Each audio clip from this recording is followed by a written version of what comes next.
আসসালামু আলাইকুম। কি বলবো বলার ভাষা খুঁজে পাচ্ছি না। নোটিশটা দেখলে আপনারা হয়তো হতভম্ব হয়ে যাবেন।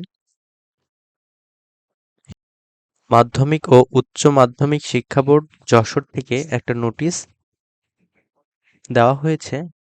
বিষয় হলো কারা অভ্যন্তরে পরীক্ষাদানের অনুমতি। অর্থাৎ কারাগারে কিন্তু পরীক্ষা দিতে হবে।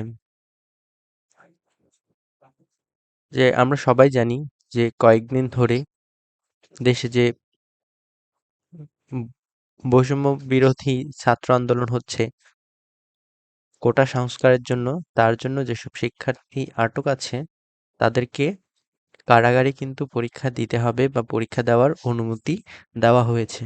তো এরকম দুইজনের এখানে সাতক্ষীরা জেলার দুইজনের নাম পেয়েছি।